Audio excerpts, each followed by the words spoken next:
미카엘과 그의 사자들 교회 59번째 설교를 시작하겠습니다. 요한복음 12장 26절로 43절까지 보겠습니다. 사람이 나를 섬기려면 나를 따르라. 나 있는 곳에 나를 섬기는 자도 거기 있으리니 사람이 나를 섬기면 내 아버지께서 저를 귀히 여기시리라.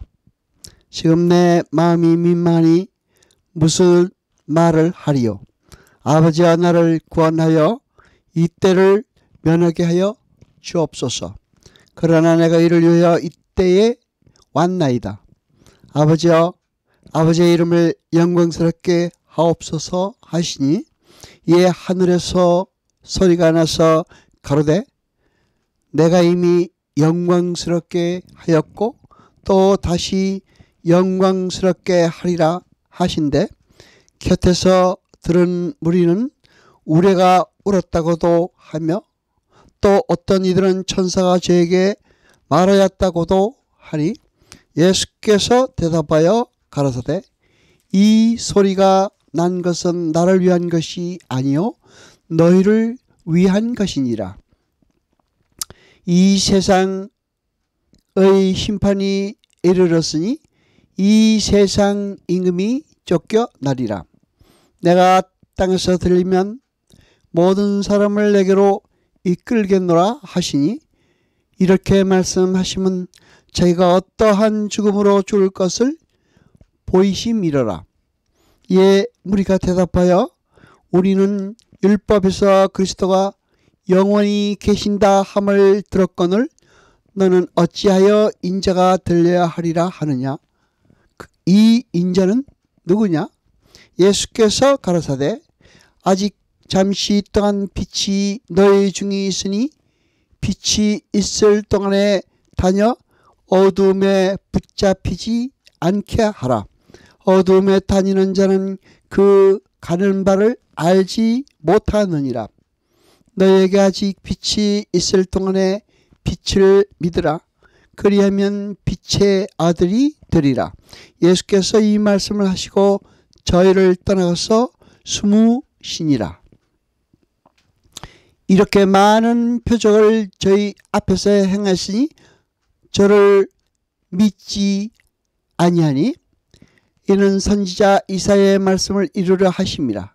가로되 주여 우리에게 들은 바를 누가 믿었으며 주의 팔이 누구에게 나타났나이까 하였더라.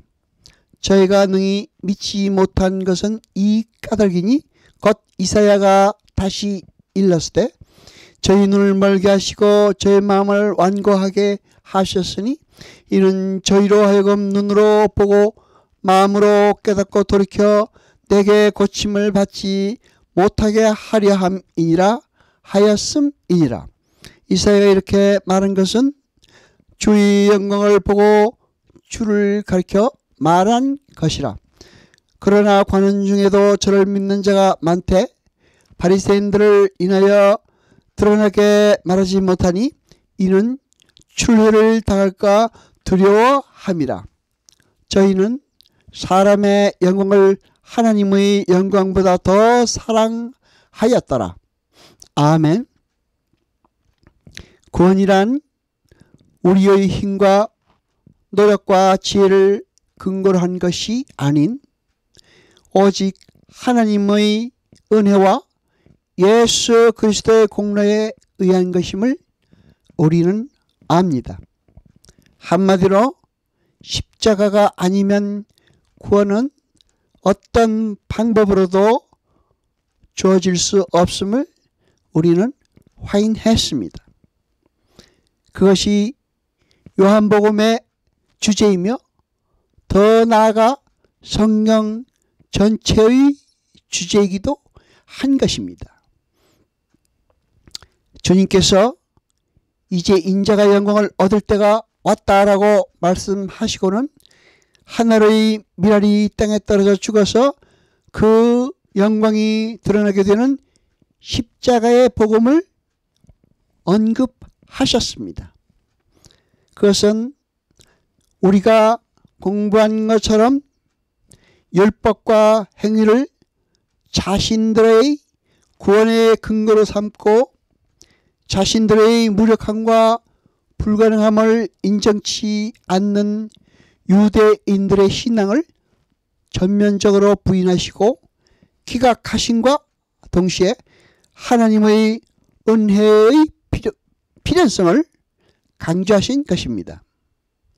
36절에 숨다라고 번역된 헬러 쿠리에베는 사실 쿠리프토 숨다의 수동태입니다. 그러니까 예수님은 스스로 숨으신 것이 아니라 숨기셨다라고 번역해야 합니다. 이사야 6장 9절로 13절까지 보겠습니다. 여호와께서 가라사대 가서 이 백성에게 이르기를 너희는 듣기는 들어도 깨닫지 못할 것이요 보기는 보아도 알지 못하리라 하여 이 백성의 마음으로 둔하게 하며 그 귀가 막히고 눈에 감기게 하라. 염려컨대 그들이 눈으로 보고 귀로 듣고 마음으로 깨닫고 다시 돌아서 고침을 받을까 하노라.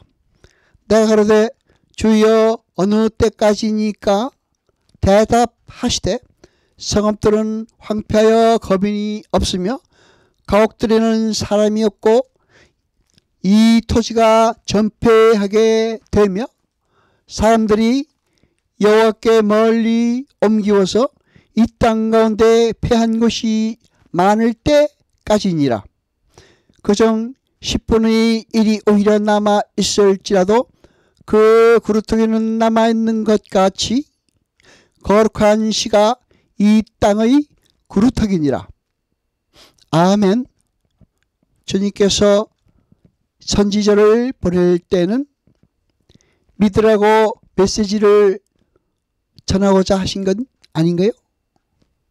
그런데 주님께서 선지자 이사야를 보내시면서 그들 하여금 못 알아듣게 하라고 말씀하십니다. 요한은 주님이 바로 거기에 기록되어 있는 하나님의 말씀을 성취하시고자 숨으셨다고 기록하고 있습니다. 요한복음 1장 5절 9절로부터 11절까지 보겠습니다. 빛이 어둠에 빛이 되어 어둠이 깨닫지 못하더라. 참빛 곧 세상에 와서 각 사람에게 비치는 빛이 있었나니 그가 세상에 계셨으며 세상은 그로 말미암아 지은 바 되었으되 세상이 그를 알지 못하였고 자기 땅에 오매 자기 백성이 영접지 아니하였으나 아멘. 왜 이렇게 사람들이 빛을 알아보지 못했습니까? 하나님이 못 알아보게 숨기셨기 때문입니다. 왜 하나님이 그 빛을 감추셨는지 그 이유를 먼저 우리는 생각해 보아야 합니다. 하나님이 그 빛을 숨기신 원인 제공을 인간들이 했기 때문에 하나님은 그 빛을 알아보지 못하는 죄인들을 심판하실 수 있는 것입니다. 창세기 3장 22절로 24절까지 보겠습니다.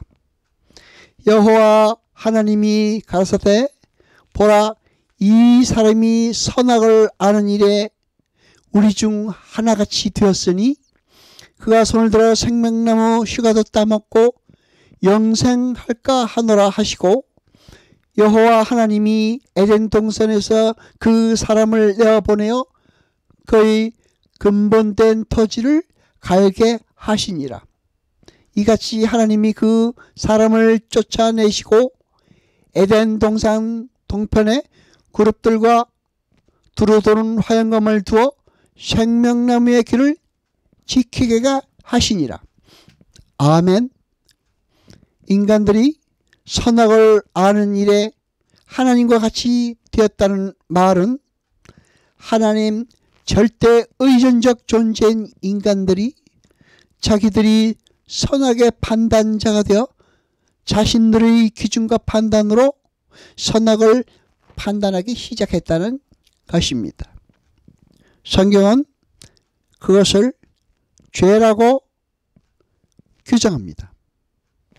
그들이 그 죄인의 상태로 생명나무 실과를 먹게 되면 안 됩니다. 그래서 하나님은 생명나무를 숨기신 것입니다. 여기서 영생이라고 번역된 히브리어 오람 하야이는 단순히 오랜 기간을 말하는 것이 아니라 숨겨진 삶이라는 뜻입니다. 그러니까 이 세상의 삶과는 완전히 다른 숨겨져 있는 신적인 생명을 말하는 것입니다. 그런데 생명나무 실과를 먹으면 그 영생이 가능해진다는 것입니다. 그러면 먼저 그 생명나무의 실과가 상징하는 것이 무엇인지 알아야 합니다. 요한복음 6장 51절을 봅니다. 나는 하늘에서 내려온 산떡이니 사람이 이 떡을 먹으면 영생하리라. 나의 줄 떡은 곧 세상의 생명을 위한 내 살이로라 하시니라. 아멘. 창세기에서는 생명나무 실과를 먹으면 영생한다고 기록되어 있고, 요한복음에서는 주님이 하늘에서 내려온 떡이며 그 떡을 먹는 사람이 영생을 한다고 기록되어 있습니다. 그러니까 하늘의 떡이신 예수 그리스도가 생명나무 실과인 것입니다.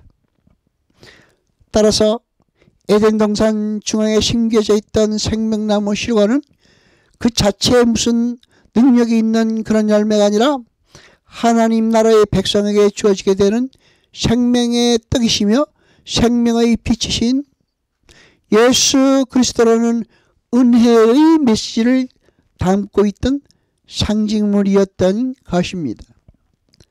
요한복음은 끊임없이 성경은 인간의 가능성을 기각하고 하나님의 은혜만을 주장하고 있습니다. 하나님은 창세전에 당신의 택한 백성들을 이미 생명책에 기록하셨습니다.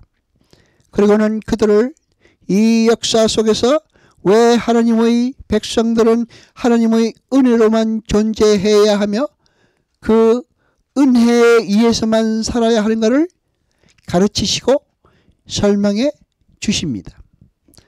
그리고 당신의 독생자 아들을 이 땅에 보내셔서 골고다에 못 박으심으로 그 예수의 십자가로 취약되어 설명되고 있는 하나님의 은혜의 필요성과 절대성을 공표하신 것입니다. 하나님은 인간이 오로지 하나님의 은혜로만 존재하며 살 수 있다는 것을 역사를 통하여 그들에게 가르치고 경케 하시는 것입니다. 그러니까 사람들과 이 세상이 충분히 티끌이며 광야임이 폭로되고 그들의 불가능함이 완전히 폭로될 때까지 하나님의 빛이 숨겨져 있다는 말인 것입니다. 그 말은 인간들의 불가능함이 완전히 폭로되어 인정되어 도저히 스스로의 힘으로는 구원에 이를 수 없다는 것이 드러날 때까지 실과는 숨겨져 있게 된다는 것입니다.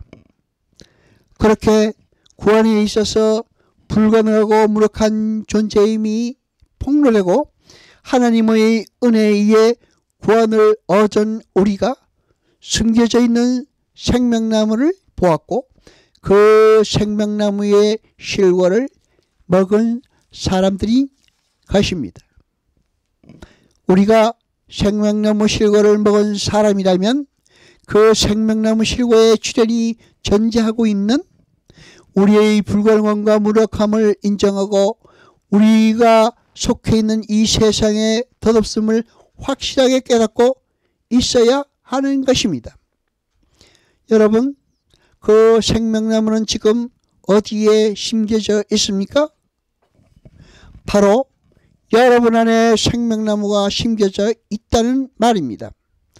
우리 속에 그 생명나무가 심어져 있는 것입니다. 그것이 복음입니다. 그것이 은혜입니다. 그것이 믿음이며 새 언약인 것입니다. 거기는 우리의 노력과 열심과 정성과 깨달음까지도 전혀 가입되지 못합니다. 그냥 전적인 하나님의 은혜일 뿐인 것입니다.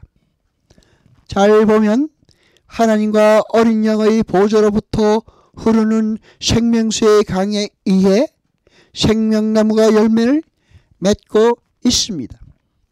생명수의 강은 성령입니다. 요한복음 7장 38절에 기록되어 있습니다.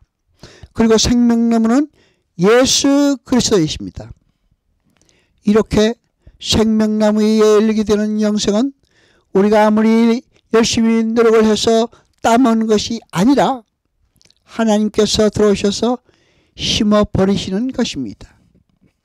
그래서 사도 바울은 에베소서 2장 8절 이하에서 너희가 그 은혜를 인하여 믿음으로 말미암아 구원을 얻었나니 이것이 너희에게서 난 것이 아니요 하나님의 선물이다 라고 한 것입니다.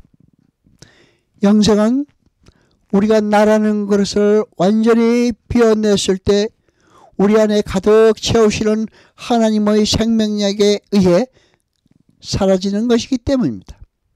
절대 자기 자신을 부인하지 못하는 사람은 영생을 주는 생명나무의 열매를 먹을 수가 없습니다. 하나님은 당신의 은혜와 능력으로 창세 전에 택하신 당신의 백성들 안에 뚫고 들어가 그들 안에 생명나무를 심으신 것입니다. 그리고는 그들 안에서 열매를 맺어 가시는 것입니다.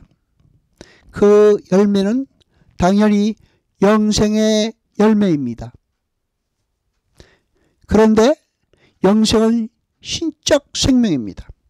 따라서 영생의 열매가 성도의 삶 속에서 맺어지게 되면 그의 삶 속에서 신적인 성품이 발산되어 나오게 되어 있습니다. 그런데 그러한 온전한 의미에서의 신적 성품이 내 안에서 나오기 위해서는 먼저 나가 부인되어야 합니다. 이렇게 예수를 믿게 된 사람은 자신의 지식과 지혜와 의지와 선택을 발휘해서 예수를 믿게 된 것이 아니라 하나님의 은혜에 의해 선택되어 구원된 것입니다. 여전히 자신의 영광을 구하면서 나는 생명나무의 열매를 먹은 사람이다 라고 말하는 것은 안 됩니다. 예수를 믿는 사람이 아닌 것입니다. 여호와 아버지 하나님 거룩하시니여 세세토록 영광과 찬송 받으소서. 말씀을 들 때 깨닫게 하시며 우리로 진리를 알게 하소서. 이 모든 것 감사드리며 우리 주 예수 그리스도 이름으로 기도드리옵나이다. 아멘.